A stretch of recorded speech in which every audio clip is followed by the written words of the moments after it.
नमस्कार दोस्तों, आप सभी का स्वागत है आपके अपने नर्सिंग चैनल पर जिसका नाम है टारगेट नर्सिंग ऑफिसर्स।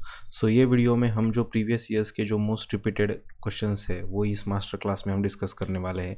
जो ईएसआईसी नर्सिंग ऑफिसर्स या एम्स नर्सिंग ऑफिसर्स में जो मोस्ट रिपीटेड टॉपिक्स होते हैं जो पूछे जाते हैं उसको यहाँ पर हम डिस्कस करने वाले हैं। आई होप आपने अभी तक जो हमारी प्रीवियस सीरीज जो चल रही है ईएसआईसी नर्सिंग ऑफिसर्स के ऊपर जो क्वेश्चंस मोस्ट रिपीटेड क्वेश्चंस पूछे जाते हैं वो अभी तक आपने देखी ज़रूर होगी। अगर आपने चैनल को अभी तक सब्सक्राइब नहीं किया तो प्लीज़ चैनल को सब्सक्राइब कीजिए, और अगर आपको वीडियो पसंद आ रहा होगा तो वीडियो को लाइक ज़रूर कर देना। और एंड में इस वीडियो के एंड में आपके लिए एक सरप्राइज़ रखा है, तो एंड तक ज़रूर बने रहना और वो सरप्राइज़ आपको ज़रूर अच्छा लगेगा। ज़्यादा टाइम वेस्ट न करते हुए सीधे हम वीडियो की तरफ बढ़ते हैं। First question is the number of thoracic vertebras in human being is. जो थोरेसिक वर्टिब्रास की नंबरिंग होती है वो कितनी होती है ह्यूमन बीइंग में। Option A 5, option B 7, option C 9, option D 12। Basically जो थोरेसिक वर्टिब्रा है वो कितने काउंट के होते हैं यहाँ पे पूछा गया है। उससे पहले हम जो वर्टिब्रास होती है उसकी स्ट्रक्चरिंग कैसी होती है ह्यूमन बॉडी में वो पहले समझ लेते हैं डायग्राम के हेल्प से। यहाँ पर जो हम यहाँ पे देख पा रहे हो कि जो इनिशियल पार्ट में जो वर्टिब्रास होते हैं वो सर्वाइकल वर्टिब्रास होते हैं। यहाँ पे आप देख सकते हो जो नेक और हेड को स्ट्रांगली सपोर्ट करते हैं उसके जो वर्टिब्रास होते हैं वो 7 वर्टिब्रास होते हैं। उसके सर्वाइकल वर्टिब्रास 7 होते हैं। उसके बाद अपर चेस्ट से लोअर एब्डोमेन तक जो थोरेसिक वर्टिब्रास होते हैं वो 12 काउंट उसका जो वर्टिब्रास होते हैं वो 12 काउंट होते हैं। इसका जो सही जवाब बनेगा वो 12 होगा। और लोअर एब्डोमेन से टिल दी पेल्विस जो लंबार वर्टिब्रास होते हैं जहाँ पे हम एनेस्थीसिया एपिड्यूरल एनेस्थीसिया या सीएसएफ एनालिसिस के लिए सीएसएफ कलेक्शन वगैरह जो प्रोसीजर्स होते हैं वो यहाँ पे मोस्टली परफॉर्म करते हैं। जो वर्टिब्रास का काउंट होता है लंबार वर्टिब्रास का वो 5 होता है। उसके बाद सैक्रम आते हैं 5 और उसके बाद कॉकिक्स 4। ये चीज़ें आपको पता होनी चाहिए बेसिकली, क्योंकि ये किसी भी एग्ज़ाम में पूछे जाने वाले सवाल है कि नंबर ऑफ सर्वाइकल वर्टिब्रास कितने होते हैं 7, number of thoracic vertebras 12, number of lumbar vertebras 5, sacrum कितने होते हैं 5, कॉकक्स कितने होते हैं देन 4। ये सवाल आपको किसी भी एग्जाम में पूछे जाते हैं। ये आपको पता होनी चाहिए। इसका जो सही जवाब बनेगा वो ऑप्शन डी होगा। Next question is administration of drug have dash dash rights. Drug administration के कितने राइट्स है। बेसिकली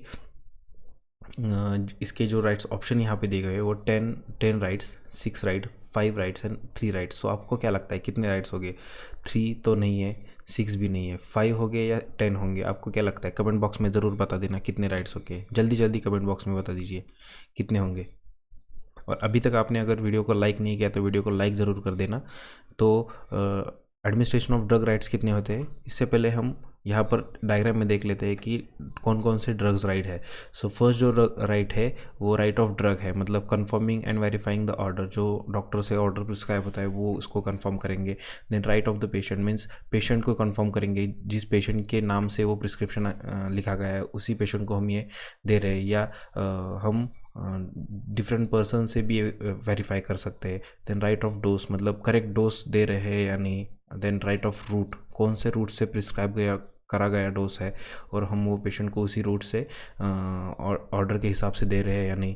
जैसे कि अगर ओरली इंजेक्टेबल है या इंट्रावेनसली है या एनी अदर रूट है, तो ये सब हमें पता होना चाहिए और ठीक से वेरीफाई भी करना चाहिए। देन राइट टाइम, कोई ऑर्डर्स होते हैं जो डॉक्टर की तरफ से दिए जाते हैं वो होते हैं OD, once a day, BD double a day, then TDS thrice a day, ऐसे होते हैं। तो उनको चेक करना बहुत ज़रूरी होता है, उसकी फ्रीक्वेंसी चेक करना बहुत ज़रूरी होता है। Then right to refuse, patient जो ड्रग्स है वो लेने से रिफ्यूज़ भी कर सकता है, पेशेंट का वो राइट है। Then patient knowledge and understanding के लिए आपसे पूछ भी सकता है कि कौन सा मेडिसिन है, क्यों दिया जा रहा है, ये पेशेंट का राइट है, वो पेशेंट आपसे पूछ भी सकता है। Then patient right of questioning and challenging, patient आपको मेडिसिन के रिगार्डिंग या ड्रग्स के रिगार्डिंग क्वेश्चन भी कर सकता है। Then right of response and outcome, जो मेडिसिन आपने दिया है उसके ऊपर पेशेंट को कोई एलर्जिक रिएक्शन आई है या उसका आउटकम अच्छा है, ये आपको ऑब्जर्वेशन करना और डॉक्यूमेंटेशन करना बहुत ज़रूरी होता है।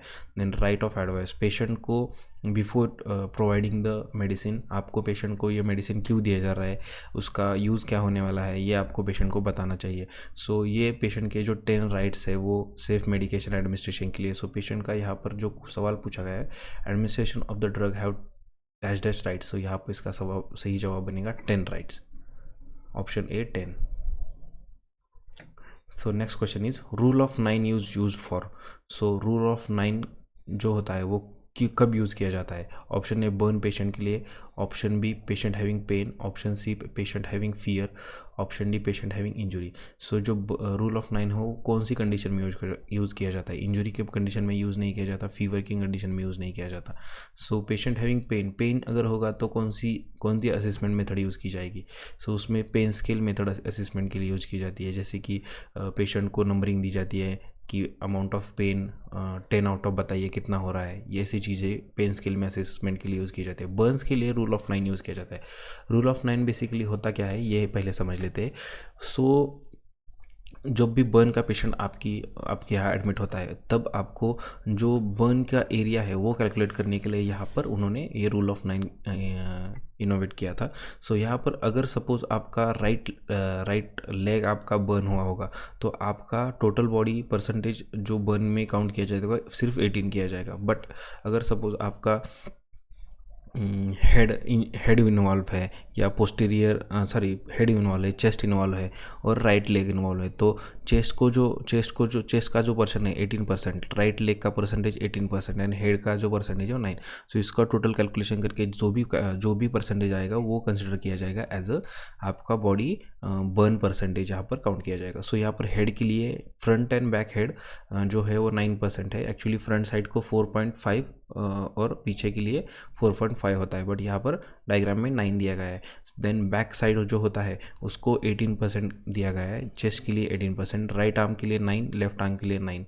सो total both arms can calculate as 18। So जो आपके राइट लेग जो है उसको 18 और लेफ्ट, ये जो परसेंटेज दिया गया हुआ है वो according to the surface area, body surface area उसके हिसाब से यहाँ पर डिस्ट्रीब्यूट किया गया है। वो जो पेरिनियम है उसको 1%, और ये हो गया अडल्ट के लिए। बट चाइल्ड के लिए ये डिफरेंट वर्क करता है। हेड के लिए 18% है, बैक के लिए 18, चेस्ट के लिए 18, आर्म के लिए 9, लेफ्ट आर्म के लिए 9, देन लेग के लिए 13.5, लेफ्ट लेग के लिए 13.5, पेरिनियम के लिए 1। सो चाइल्ड में ये डिफरेंट वर्क करता है और अडल्ट में डिफरेंट वर्क करता है। सो आप दोनों को ये चीज़ों में फ़र्क पता होना चाहिए। सो जो रूल ऑफ 9 है वो जो असेसमेंट मेथड है वो बेसिकली बर्न के पेशेंट के लिए यूज़ किया जाता है।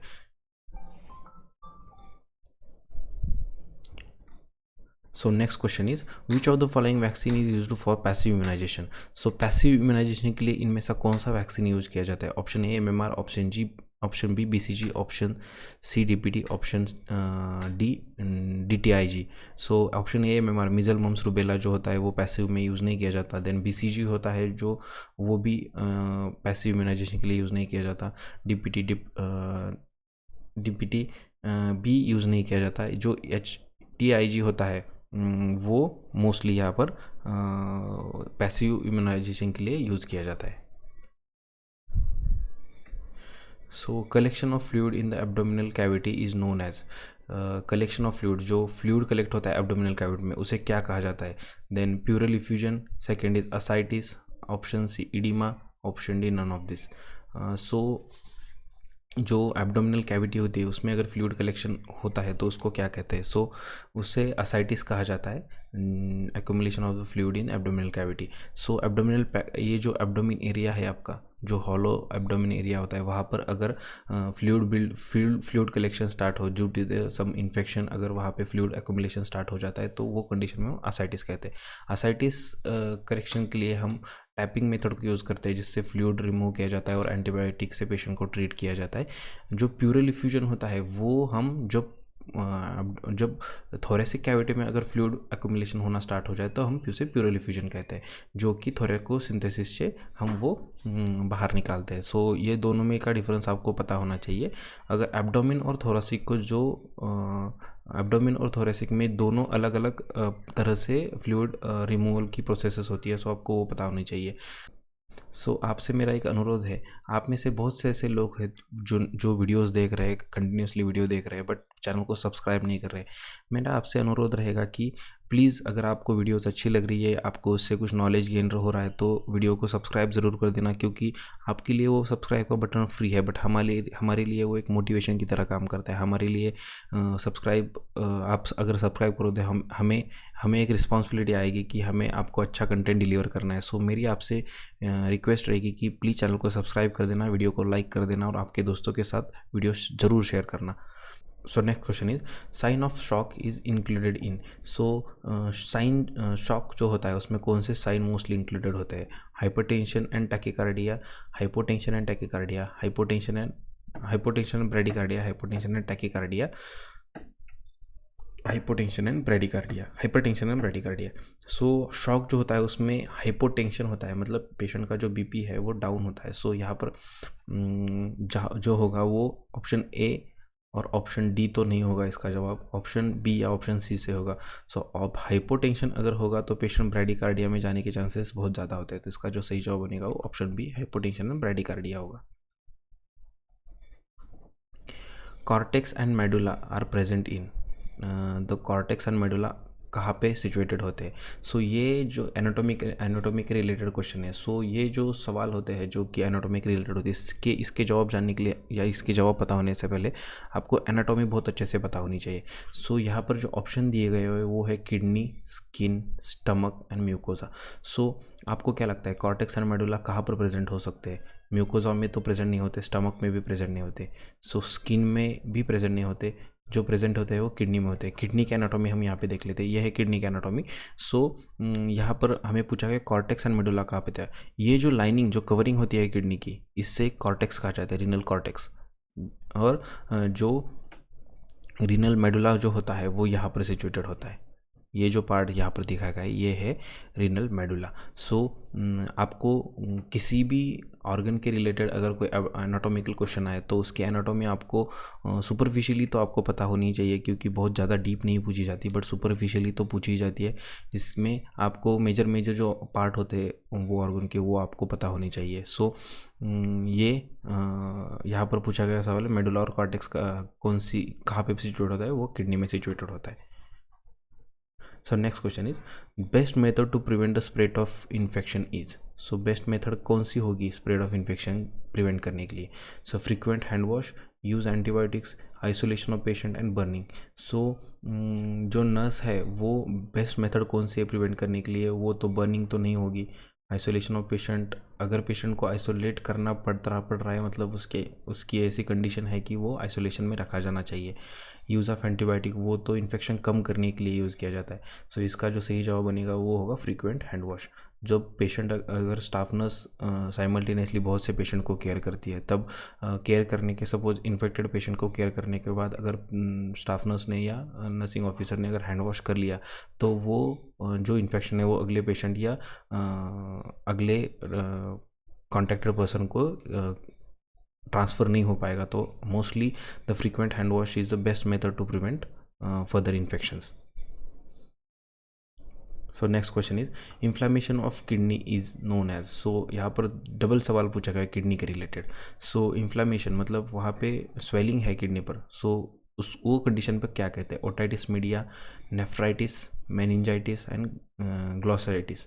सो आइटिस मतलब स्वेलिंग, आइटिस मतलब inflammation. So otitis media is related to ear, मतलब ईयर में अगर इन्फेक्शन हो, internal otitis media, external otitis media, वो आपको पता होगा। सो अगर ईयर के रिलेटेड कोई इन्फेक्शन है तो इसे ओटाइटिस मीडिया कहा जाता है। सो इसका जो गलत जवाब है नेफ्राइटिस मतलब क्या? नेफ्रॉन्स की जो नेफ्रॉन्स सिचुएटेड होते हैं जो मेडुला में, मतलब अभी हमने जो पिछले क्वेश्चन में हमने देखा कि कहाँ पर मोस्टली किडनी में नेफ्रॉन्स कहाँ पे होते हैं? मेडुला में। सो जो नेफ्रॉन्स होते हैं उसको जो उस पर अगर स्वेलिंग आना स्टार्ट हो जाए तो उसे नेफ्राइटिस कहते हैं।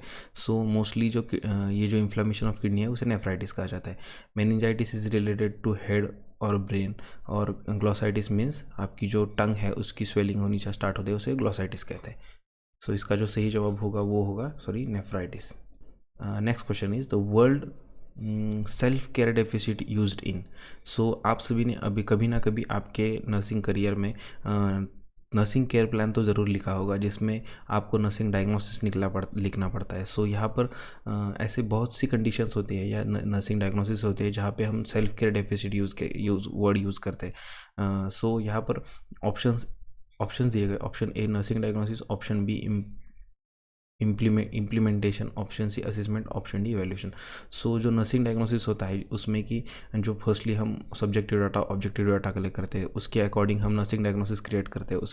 उसके बाद हम जो प्लान जो भी आउटकम होता है या जो गोल होता है वो सेट करते हैं। उसके बाद हम प्लान करते हैं, देन इम्प्लीमेंट करते हैं, देन असिस्ट करते हैं, देन इवेल्युएट करते हैं। सो बेसिकली जो सेल्फ केयर डेफिसिट जो वर्ड है, वो जो वर्ड यूज़ किया जाता है नर्सिंग डायग्नोसिस के लिए यूज़ किया जाता है। जब सपोज हम एग्जांपल लेते हैं, अगर ग्लाइकोमा का या कैटरैक्ट का पेशेंट है, तो कैटरैक्ट के पेशेंट के लिए सेल्फ केयर डेफिसिट क्यों लिखा जाता है? क्योंकि वो खुद से अच्छी तरह से देख नहीं पाता। अगर वो अच्छे से देख नहीं पा रहा है तो it may cause harm to himself. So ऐसी कंडीशन में वहाँ पर हम self care deficit word use करते हैं। जो पेशेंट खुद की अच्छी केयर नहीं कर पाता, उसको वहाँ पर ये वर्ड यूज़ करते हैं। सो बेसिकली जो नर्सिंग डायग्नोसिस है उसी में हम ये वर्ड यूज़ करते हैं। So next question is the AV node, atrioventricular node is located in। ये भी एनाटॉमिकल क्वेश्चन है। सो बहुत से ऐसे सवाल होते हैं जो एनाटॉमी के रिलेटेड पूछे जाते हैं या एनाटॉमी के रिलेटेड पूछे जाते हैं, उसके साथ उसकी फिजियोलॉजी भी पूछी जाती है। सो बेसिकली आप सभी को ये थरो होना चाहिए कि एनाटॉमी क्या है। मोस्टली जो पार्ट होते हैं वो होते हैं हार्ट, लंग्स, देन एब्डोमेन में stomach, then kidney, then urinary, then kidney, reproductive system. ये जो चीज़ें है वो आपको देन सेंट्रल नर्वस सिस्टम। ये चीज़ों के बारे में आपका एनाटॉमी थरो ही होनी चाहिए। जिसके रिलेटेड कोई भी क्वेश्चन आए तो आपको वो जवाब गलत नहीं होना चाहिए। सो यहाँ पर जो पूछा गया कि एवी नोड कहाँ पे लोकेटेड होता है, जो आर्टरियोवेंट्रिकुलर नोड होता है वो। So right atrium, then pericardium, myocardium, atrioventricular septum. So इससे पहले हमें उसके एनाटॉमी देख लेते हैं। जो एसए नोड होता है, यहाँ पे जो अपर राइट एट्रियम में जो होता है वो एसए नोड सिचुएटेड होता है। आर्टरियोवेंट्रिकुलर नोड जो होता है वो मोस्टली राइट एट्रियम के नीचे सिचुएट होता है। वहाँ से राइट एट्रियम साइनस नोड जो होता है वो स्पेस मेकर की तरह काम करता है। वो इम्पल्स से सेंड करता है पूरे अपर और लेफ्ट एट्रियम में, और वहाँ से कंडक्शन स्टार्ट होके वो सिग्नल्स जो इम्पल्सेस होते हैं वो एट्रियोवेंट्रिकुलर नोड की तरफ आते हैं। वहाँ से जो लेफ्ट बंडल ब्रांच है, राइट बंडल ब्रांच के हेल्प से वो पूरे हार्ट में as a conductive impulses send करते हैं, और हार्ट की जो ब्रीदिंग है वो नॉर्मली ब्रीथ है वो नॉर्मली वर्क करते हैं। सो यहाँ पर पूछा गया सवाल है कि एवी नोड कहाँ पे सिचुएट होता है। सो बेसिकली वो सिचुएट होता है राइट एट्रियम में। So next question is length of female urethra is 40 mm। So ये भी एनाटॉमी के रिलेटेड ही सवाल है। So most important aspect of communication is, so option A hearing, exchange of thought, idea and information, option C passing of information, option D sending of message. So जो communication जो होता है वो उसमें इम्पॉर्टेंट एस्पेक्ट जो होता है वो क्या होता है। सो आपको क्या लगता है कि ये जो चारों जो ऑप्शंस दिए हुए हैं तकरीबन सही हम कंसिडर कर सकते हैं, क्योंकि अगर हम अच्छे से मैसेज को रिसीव नहीं, मतलब हियरिंग नहीं करेंगे तो मैसेज का रिप्लाई, या मैसेज को अच्छे से समझेंगे नहीं तो मैसेज का रिप्लाई क्या देंगे। एक्सचेंज ऑफ थॉट जो होता है, आइडियाज़ इन्फॉर्मेशन के लिए कम्युनिकेशन यूज़ किया जाता है। पासिंग ऑफ एन इन्फॉर्मेशन, मैं जो आपको ये वीडियो बनाकर जो क्वेश्चन में आपको जो क्वेश्चंस यहाँ पर दिए हुए उसको समझा रहा हूँ, इसको पासिंग ऑफ इन्फॉर्मेशन कहते हैं। सेंडिंग अ मैसेज मतलब आप अगर किसी मैसेज को किसी पर्सन तक पहुँचाना चाहते हो तो आप कौन सा मोड यूज़ करते हो, वो कम्युनिकेशन के अंडर ही आता है। सो यहाँ पर सारे जवाबों में से सबसे अप्रोप्रिएट जो आंसर बनेगा वो होगा exchange of thoughts, ideas and information communication में So next question is Employee State Insurance Act was enacted in the year, option A 1992, option B 1947, option C 1948, option D 1950। सो इसका जो सही जवाब होगा वो मुझे आप कमेंट बॉक्स में ज़रूर बता देना। लास्ट क्वेश्चन है। सो ये क्वेश्चन मोस्ट रिपीटेड क्वेश्चन है, मोस्ट इम्पॉर्टेंट क्वेश्चन है। ये क्वेश्चन ज़रूर पूछा ही जाता है सवाल ESIC एग्ज़ाम में। सो आपको इसका जवाब ज़रूर पता होना चाहिए। सो इसका जवाब जो होगा वो मुझे आप कमेंट बॉक्स में ज़रूर बता देना। सो मैं आपसे यहाँ पर लास्ट में मैं आपसे यहाँ पर रिक्वेस्ट करना चाहता हूँ कि अगर आपको वीडियो पसंद आया, आपको ये इन्फॉर्मेटिव वीडियो लगा, तो प्लीज़ वीडियो को लाइक ज़रूर कर देना। वीडियो में आपको कोई इम्प्रूवमेंट्स हो या मैंने जो सवाल के आंसर यहाँ पे पूछे वो कमेंट ज़रूर कर देना। अगर कोई क्वेरी हो या कोई टॉपिक के रिलेटेड क्वेरी हो तो मुझे ज़रूर कमेंट बॉक्स में आप रीच आउट करना। और अगर आपको वीडियोज़ पसंद आ रहे तो आपके दोस्तों के साथ भी शेयर करो और चैनल को सब्सक्राइब करो ज़रूर कर देना। तब तक के लिए थैंक यू।